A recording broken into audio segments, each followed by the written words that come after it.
Hey everyone, it's Amelia, and today we're going to be talking about all things physical goods. So let's get into it.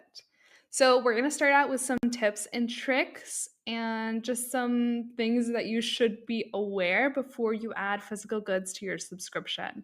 And I just want to say before we start, this is probably going to be for more advanced authors. You can definitely add physical goods as a beginner author or beginner subscription author, but you really need to understand that a lot goes into it. You need to have a bigger, most of the time, you need to have a bigger audience to do physical goods just because, like, ordering them is fairly expensive.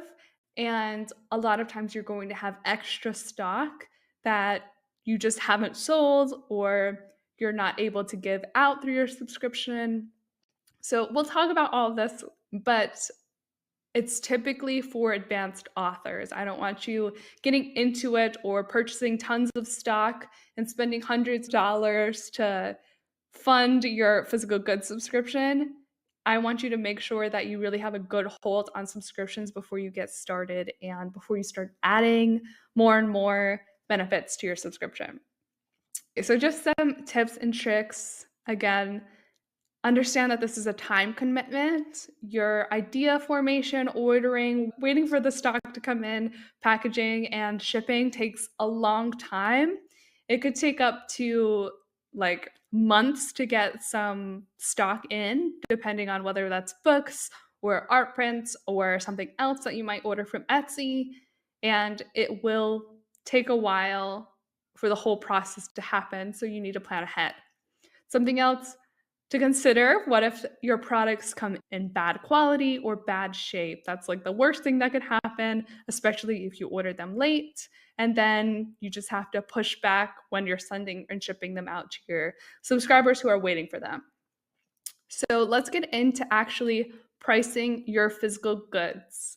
This is very difficult and it's going to change from person to person, but hopefully we'll be able to help you figure out what you should price your physical goods at, and it won't be, we'll make it a little bit easier. First question you want to look at is, how much is your time worth? Packaging all things physical goods takes a lot more time than an early access model, and you need to plan for that ahead of time. So if you're somebody who's in KU and you're trying to release book after book very quickly, and your books are fairly long, you're probably not going to have much time to be adding something else to your schedule where you're packaging physical goods and you're figuring out what you want to send people and you're waiting for them to come in, and it does take a long time. It's a big time suck. So you need to figure out, how much is your time worth? Is your time worth $100 an hour? Is it worth $500 an hour? How many people are going to be in those tiers to make you $100 an hour, $500 an hour? If you're selling your signed copies for $50 a month and your time is worth $500, then you're going to have to figure out, hey, I need at least 10 people to join this tier for it to be worth it to me, probably a couple more after you take in how much printing a book costs and shipping costs. But you need to figure out this ahead of time in order to plan well for you. And going along with that, you need to ask yourself, can I convince 10 people to join my $50 tier every single month moving forward? And for some of you, that might not be a problem at all, but $50 is a lot of money to a lot of readers. And those who are your super fans might not have that kind of money to spend on you every single month. Some people definitely will, but some of your biggest fans it might be out of their budget, and that's completely fine. But you need to definitely just figure out how much your time is worth, how many people that you require to be in that tier for you to make $100 an hour, $500 an hour, and can you convince all of them or that many people to join your tiers? And It might not be a problem, but it could. The next question to ask yourself is, can you have / are you going to have somebody else help you? And this could be really useful if you have a personal assistant. You can tell her, hey, I'm going to send you 50 books, 50 boxes, some shipping tape, labels, and a printer. Or if she doesn't have a printer, and you're going to package all these physical goods after I've signed them, and you're going to send them out for me because I just don't want to do it. If you're at that point where you can have an assistant do it, that may be something to consider. Something else when pricing your physical goods, you want to look at how much the goods cost plus the cost of time. Again, this is idea formation, ordering, packaging, plus shipping costs. So when you have a subscription on any major subscription platform at the moment, you don't have shipping costs added on to the tier price. All of that has to be within the tier price. So if you have a $50 tier and it costs $10 to ship the book or whatever you're offering, so now you're at $40. But you also have to purchase the goods that are going to be in those boxes that you're sending. You have to purchase the boxes. So it might end up being a little bit less than $40. You might be at a $25 profit. And again, that is completely fine. All dependent on your business and how you've set it up and how much money and profit you do want from your tiers.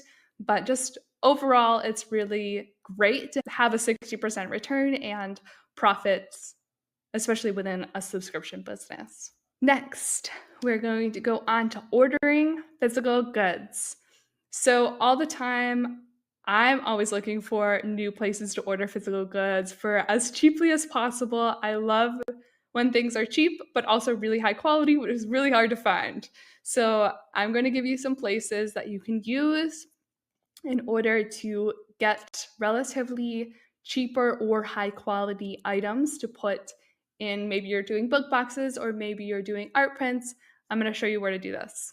So when you're ordering them, you should probably do it a month in advance. We talked about before, things or items come in bad quality sometimes and you need to reorder them. And it takes a long time to print items if you're doing artwork, a long time to actually get it shipped to you. So you want to plan at least a month in advance. Next place, where to order these physical goods. So it's really dependent on what you're doing, what you're ordering. Here are my favorite places to get items to put in my book boxes. I find a lot of items on Etsy. You have to do a lot of searching, but some items come in bulk, and you should always order in bulk when you can because it's usually cheaper. But remember, when you do / if you do, you're most likely going to have extra stock that's just going to be at your house or in your warehouse or wherever you're keeping them. So you should figure out what you're going to do with that extra stock. Are you going to give it away at signings? Maybe you make mystery boxes and sell those one off and use all of your extra stock for those. But you can order off of Etsy. You can order off of Amazon. There's a place where you print stickers. So I use Sticker App, which I think they're pretty high quality. I've always had really good service with them, or really good customer service with them. I recommend them. There's probably hundreds of other places to order stickers, but this is the one I use. I also use GotPrint for any sort of artwork that I print. I don't know if they print not safe for work. I would have to double check, but I've always had really good quality artwork on postcards or postcard size prints for that. Next, we're going to be talking about packaging physical goods. And when I started, this kind of went over my head. I was like, oh, I'm just going to get my books in and send them. But newsflash, Emilia, there's more that goes into it than just ordering books and sending them out. You do need items to package your physical goods. And this is going to be dependent, again, on what you're selling, what is in your subscription, your benefits. But for me, I sell book boxes. So one thing I need are books. And another thing I need are boxes. I have to buy boxes or padded envelopes anything that is maybe some like tissue paper or some paper to stick in those boxes so your goods don't fly around. You also need shipping tape. I go through so much shipping tape every single month just packaging my orders. Labels. I get a bunch of labels from Avery, the company, and I use those in my printer. And this is something else, you need a printer and you do need ink. I go through it very quickly. I have to get it every like few months because I have so many orders and like labels that I'm printing out. So those are the extra little things you never know, or you probably haven't thought about that you are definitely going to need if you're packaging the physical goods yourself. You can do print on demand, but it may be easier. But if you're not doing print on demand, this is what you need.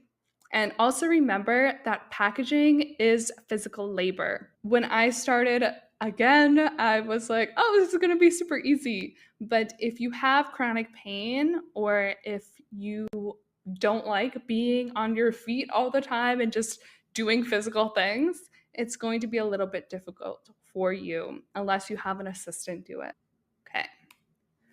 Next, we are on to shipping physical goods. And you can ship from whatever place you're comfortable shipping from. You could do FedEx, UPS, USPS.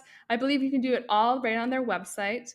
But if you want the things that are a little bit cheaper or you want to find the cheapest price to ship anything, either international or within the US, pirateship.com is really awesome in finding the cheapest price for your size package, whether that's like dimension wise or weight wise. They're really awesome. You should definitely check them out. It took me forever to actually take the leap and use them. I don't know why, but I use them all the time now. They're very cheap. You can also, right from pirateship.com, have USPS or UPS pick up your packages. So I can go into pirateship.com and say, hey, USPS, please come get my packages tomorrow morning. I'm going to leave them out by my garage. I just want you to pick them up and ship them out. They already have labels on them. Everything's good. You should be good to go. USPS, at least within the US, has done that for me for I want to say a year now, and it's been really awesome. So you don't have to actually go out to the USPS or any shipping store and just drag all your boxes or all your packages with you. Also, something you're definitely going to have to think about is customs forms. I filled quite a few of these out. You have to do it every time that you are shipping an international package, no matter which country you are shipping from, I believe. But they're fairly easy. You put your name, your shipping address, who you're shipping it to, their name and address, as well as what is in your package and the price of it, and then a few signatures. That should be pretty much it, but you should definitely check it over a few times. But that is the end of the physical goods section. I'll see you in the next one.